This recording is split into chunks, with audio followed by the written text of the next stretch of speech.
magic of the birth of a multicellular organism. Any multicellular organism is born as the result of the fusion and multiple division of two sex cells, the sperm and the egg, each of which carries 50% of the genetic information. It is the egg that determines the future phenotype of the individual. The first cell mass is created, and embryonic stem cells appear already on the fourth day of cell division. 230 types of cells of different structures and purposes will grow during embryogenesis. In the future, they will build all known tissues and organs of the human body. Pluripotency is an important feature of embryonic stem cells. It means that a cell has the potential to differentiate into any other type of cell within germ layers. They can maintain this property for many divisions, which is extremely important to build a healthy and full-fledged human individual. Initially, 3 germ layers are formed. Endoderm, which will build digestive, excretory, and respiratory systems, as well as the endocrine glands. Ectoderm, which will build the nervous system, skin, hair, and nails. Mesoderm, which is responsible for the skeleton, muscles, kidneys, and cardiovascular tissue. A certain hierarchy is formed in the early embryonic period. 2 cells come from one stem cell, and each one continues to divide. This allows to build up the cell mass for a certain organ or a part of it with the necessary skills for the body. At first, they believed that embryonic stem cells have an extremely short life and that they completely disappear by the time the child is born. Modern studies have shown that this guess is completely wrong. Many cells of our body have a fairly brief lifespan. For example, red blood cells or intestinal epithelium. They're constantly renewing. However, basal cells or adult stem cells have their life limit. They're exposed to drugs, free radicals, and other dangerous factors. The tissues continue regenerating constantly. How it is possible? This question caused an important discovery. Embryonic stem cells, which retain the magical property of pluripotency, are in the body for the whole life. They are immortal, resistant to aggressive effects, and ready to divide infinite number of times. They were called tiny embryonic-like cells, since their size caused so much late detection of them. However, that was a huge contribution to the development of regenerative medicine and the first step towards healing a huge number of diseases, including cancer. Why has the discovery of stem cells become such a huge breakthrough? Regenerative medicine is considered to be a separate promising area of science. It deals with renewing damaged tissue using embryonic stem cells. The cause of organ damage is not important, no matter if it's a trauma or cancer. After all, such a universal building material can create any number of new healthy and properly functioning cells, even if at first glance it's unreal. But so far, all this remains only within the framework of bold theories. From a practical standpoint, this approach to treatment has faced several problems. For example, the ethical side of the question. After all, to obtain embryonic cells, you have to destroy the existing embryo, which contradicts all modern morality and ethics standards. No sane and sensitive doctor will commit such a crime. Besides, the stem cells of one person will be perceived by the body of another person not as a miracle, but as a foreign agent, and the immune system will try to get rid of it. Shinya Yamanaka found the solution, and the study of cell cultures helped to avoid these pitfalls. He was able to connect 4 genes, OCT4, SOX2, NANAG, and KLF4, and fibroblast, connective tissue cell, to roll back the resulting structure to basic settings and obtain an induced pluripotent stem cell. It was later reported that these 4 genes can be added to any cell to obtain the desired result. The discovery made it possible to artificially turn any cell of the body into a stem cell, preserving its properties and qualities, namely pluripotency. That means that the cell is immortal, can be divided unlimited times, and can reproduce all 230 types of cells. This study turned the world of regenerative medicine from theoretical science to clinical medicine and gave a new powerful impetus to a huge number of scientists around the world.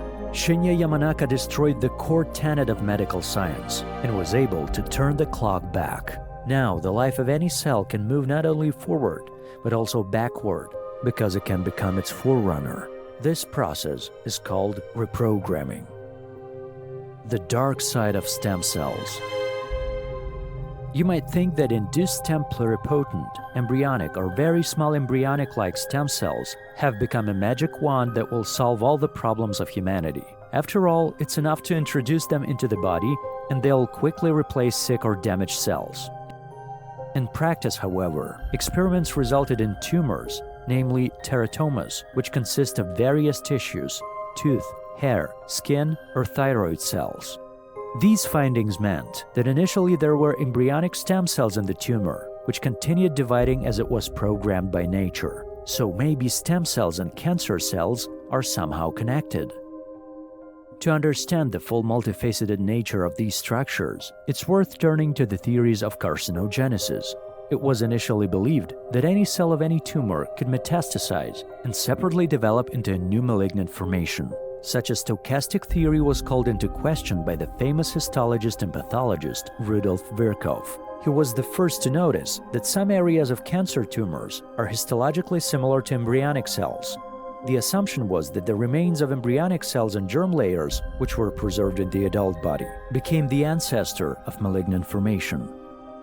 After many years of study, there was finally a convergence of ideas about stem cells and carcinogenesis. The stochastic theory was replaced by a hierarchical one. This theory claims that only some types of cells from the general tumor mass can metastasize and form new full-fledged tumors, those which are similar in structure to embryonic. Perhaps one of the best experiments proving this point of view was conducted by John Dick in 1997. He isolated the cell mass from a bone marrow tumor which was caused by acute leukemia and added special antibodies to it that could only attach to stem cells. These were peculiar markers that allow us to recalculate the number of the structures that could later cause the development of new malignant formation. Their number turned out to be negligible, only 0.1%. These cells effectively formed tumors in mice bodies during transplantation, while the remaining 99.9% disappeared without a trace. This is not a merit of strong mouse immunity, since for the purity, such experiments are carried out on immunosuppressive organisms. Subsequently, a similar group of cells was isolated from squamous cell carcinoma, from tumors of the liver, brain, lungs, and pancreas. Thanks to this tremendous work, the term cancer stem cells has appeared, and the treatment of these diseases has reached a qualitatively new level. It turned out that these structures are not sensitive to anti-tumor therapy, and they can divide countless times, just like pluripotent stem cells, only on the side of evil. Peculiarities of cellular diversity in the tumor. The cells in the tumor are not the same. They have different morphology, proliferation rate, metastasis ability, and so on. There are three main groups of cells. Cancer stem cells capable of self-renewal. Sometimes they're called tumor-initiating cells, accurately reflecting their function. Progenitors, which formerly were called progenitor cells. Mature cells are the bulk of the tumor. They're not capable of division, but contribute to the tumor. Such morphological cell diversity is much stronger for a malignant tumor than for healthy tissue. This is easily explained by self-renewal. Every healthy tissue has a constant number of cells with a certain lifespan. The old cells die and new ones take their place. In the tissues of a tumor, this staging is absent. Therefore, in a malignant formation, one can find a large morphological diversity at the same time. Healthy progenitor cells differentiate after a certain number of divisions, and then they lose the ability to divide. This is called terminal differentiation. But cancer progenitor cells have this ability is much more developed, which explains the intensive growth of the tumor node. So how do cancer cells form? Before Dr. Yamanaka began studying cellular structures, one of the most robust concepts of carcinogenesis stated that any cell can be transformed into a cancer stem cell as a result of a random genetic mutation. The reasons for starting this process are various oncogenes, which normally should be overcome by the action of oncosuppressors. Oncogene is a gene that can cause a healthy cell to transform into a cancer cell. In case of such a breakdown, an oncosuppressor must destroy a potentially dangerous cell, but sometimes it doesn't happen for any reason. It would seem that everything is simple and understandable, but there are several important nuances. It's time to go back to Dr. Yamanaka's research. The 4 genes that he identified, the so-called Dr. Yamanaka's cocktail, are found in those cells that are prone to reprogramming. After all, not every cell with an activated oncogene is capable of uncontrolled and infinite division. Certain conditions must be met, namely the presence of the same 4 genes. Only in this way did the reprogramming effect show the general beginning of the formation of all tumor cells, regardless of their origin. Can we announce a total victory over cancer? No, unfortunately, we can't. Even after the development of all malignant formation has been combined by one factor, it's impossible to create one magic pill for all diseases. Although all cancer stem cells have a common origin, they need a different approach to destroy them. At the moment, there's no single tumor marker that could identify the stem cell of tumors of different genesis. As soon as this happens, humanity will be one step away from a magical cure. Why is it so difficult to distinguish markers of all stem cells? As of today, 40 different markers of cancer stem cells are known. Given the histological diversity of cancer, this figure is negligible. But even in this case, it was difficult to get them.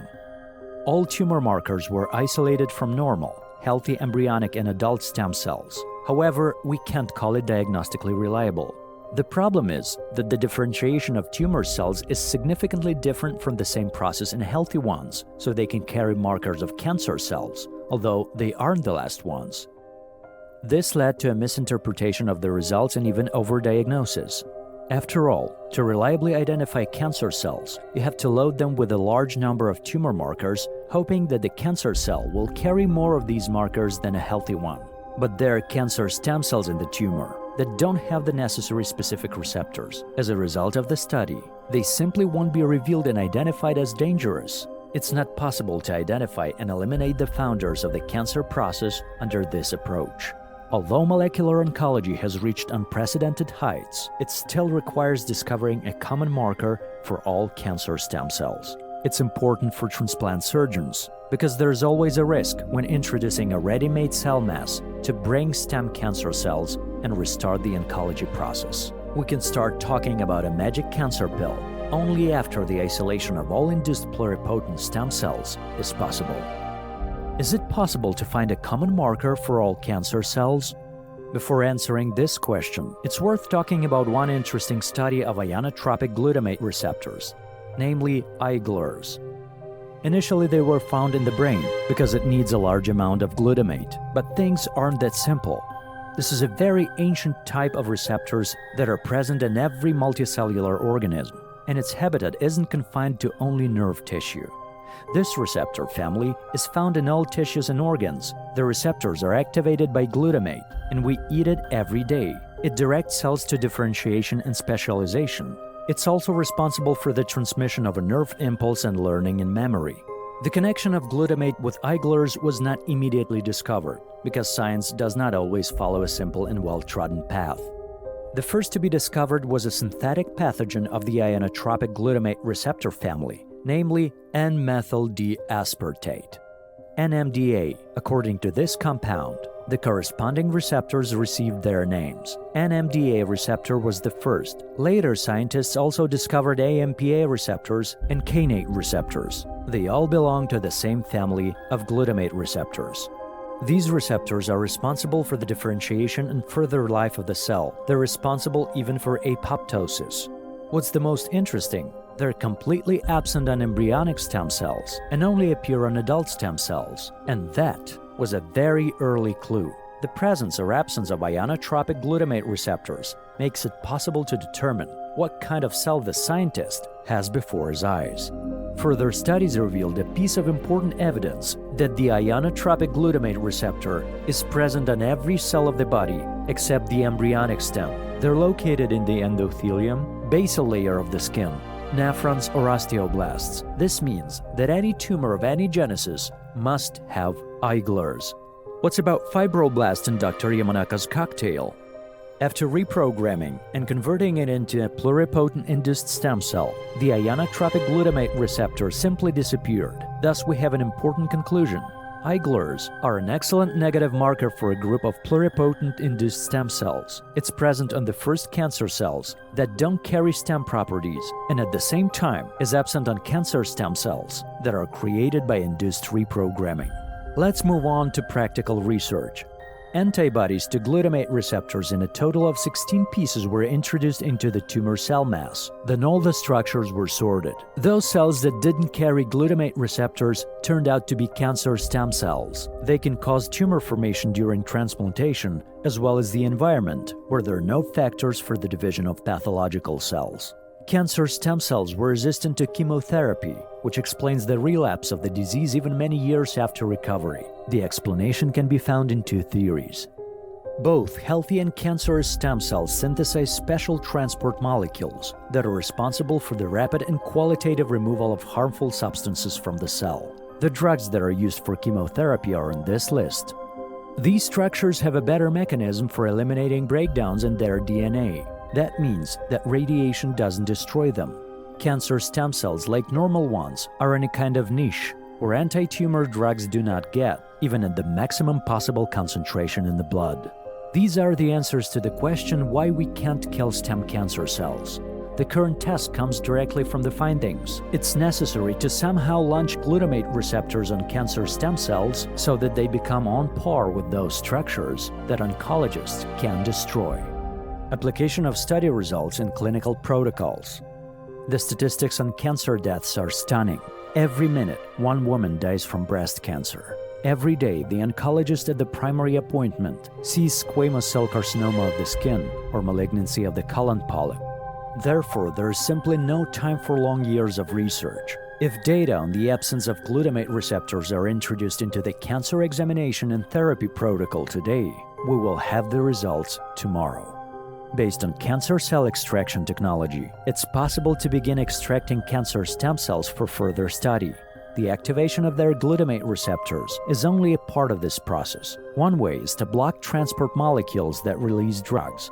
The other way is forcing them to divide, thereby turning them into the type of cell that scientists can already fight. This is the case when all forces are thrown to fight against the root cause of the disease and not its consequence.